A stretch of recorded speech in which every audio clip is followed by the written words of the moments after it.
ભાવનગરમાં વર્ષો સુધી સરકારી મકાનમાં ગેરકાયદેસર કબજો જમાવીને રહેતા લોકો સામે હવે પ્રશાસને કડક વલણ અપનાવ્યું છે। આજે વહેલી સવારથી જ મેગા ડ્રાઈવ યોજવામાં આવી હતી અને આ ડ્રાઈવ દરમિયાન ગેરકાયદેસર કબજેદારો છે તેમાં ફફડાટ ફેલાવ્યો હતો। માત્ર ગેરકાયદેસર રહેણાંકો જ નહીં પરંતુ હેતુફેર, વીજ ચોરી, સરકારી મિલકતોના દુરુપયોગ સામે પણ તંત્ર એક્શનમાં આવ્યું છે। સૂત્રોના જણાવ્યા મુજબ કાર્યવાહી દરમિયાન કેટલાક શંકાસ્પદ લોકોની અટકાયત કરવામાં પણ આવ્યું હોવાનું સામે આવ્યું છે। આવો વિગતે વાત કરીએ શું છે સમગ્ર મામલો આ અહેવાલમાં।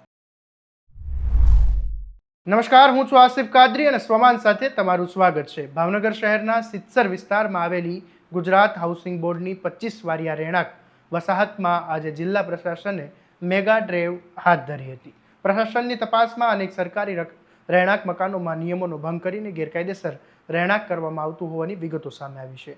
કેટલાક મકાનોમાં મૂળ હેતુ બદલીને અન્ય ઉપયોગ કરવામાં આવી રહ્યો હતો તો કેટલાક સ્થળે ગેરકાયદેસર ધાર્મિક સ્થળો પણ ઊભા કરી દેવામાં આવ્યા હોવાનું બહાર આવ્યું છે।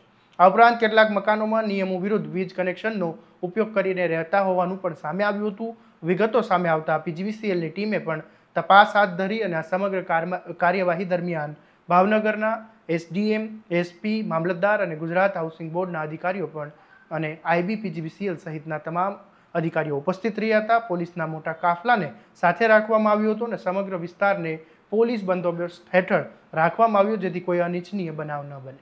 એસડીએમ અક્ષર વ્યાસે આ મામલે શું કહ્યું એ સાંભળી લઈએ। 25 વાળા વિસ્તારમાં અમારી પાસે માહિતી હતી કે રહેણાંક હેતુ જે નોન સેલેબલ પ્લોટ અને મકાન જે ગુજરાત હાઉસિંગ બોર્ડ દ્વારા ફાળવેલા છે તેમાં ઘણા લોકો દ્વારા હેતુફેર કરીને તેનો વાણિજ્યિક હેતુ માટે, ધાર્મિક હેતુ માટે, અલગ અલગ હેતુઓ માટે ઉપયોગ કરવામાં આવતો હોય આજે પોલીસ ડિપાર્ટમેન્ટ, પીજીવીસીએલ, આરોગ્ય શાખા, ગુજરાત હાઉસિંગ બોર્ડ અને અમારી રેવન્યુની ટીમ એમ તમામના જોઈન્ટ સહયોગથી એક ઓપરેશન શરૂ કરવામાં આવેલું છે જેમાં દરેક મકાનની તપાસ કરીને મકાનના મૂળ માલિક ત્યાં રહે છે કે કેમ, જે એલઓટી છે એ રહે છે, તેણે કોઈને ભાડે આપેલું છે કે કેમ એ અંગેની તમામ માહિતીઓ એકત્રિત કરવામાં આવી રહી છે।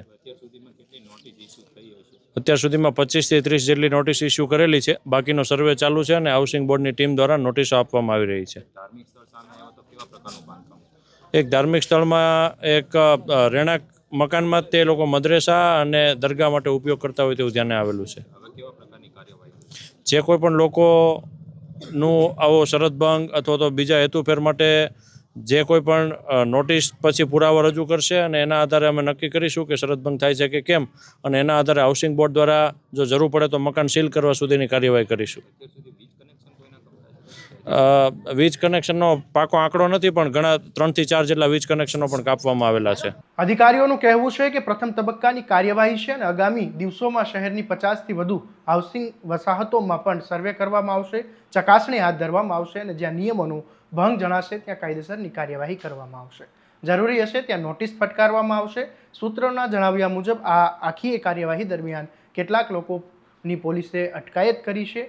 જો કે આ વ્યક્તિની કઈ રીતે અટકાયત કરવામાં આવી, કયા ચોક્કસ કારણોસર તેમની અટકાયત કરવામાં આવી તે અંગે અધિકૃત માહિતી હજુ સુધી જાહેર કરવામાં આવી નથી। સમગ્ર મામલે પ્રશાસન તરફથી સત્તાવાર કોઈ નિવેદન નથી આવ્યું અને હાલ તો તેમના નિવેદનની રાહ જોવાઈ રહી છે। હાલ સમગ્ર વિસ્તારમાં કાર્યવાહી યથાવત છે અને પ્રશાસન એક પછી એક તમામ ગેરરીતિઓની ચકાસણી કરી રહ્યું છે। હવે જોવાનું એ રહેશે કે આ મેગા ડ્રાઈવ બાદ કેટલા ગેરકાયદેસર કબજાઓ દૂર થાય છે અને નિયમોનો ભંગ કરનારાઓ સામે કેટલી કાર્યવાહી થાય છે। આ મામલે તમારું શું માનવું છે અમને કોમેન્ટ બોક્સમાં જરૂરથી જણાવજો અને આવા જ દરેક અપડેટ માટે તમારા સ્વમાનને ફોલો અને સબસ્ક્રાઇબ કરી દેજો અને આ વિડીયોને વધુમાં વધુ શેર કરવાનું ભૂલતા નહીં। નમસ્કાર।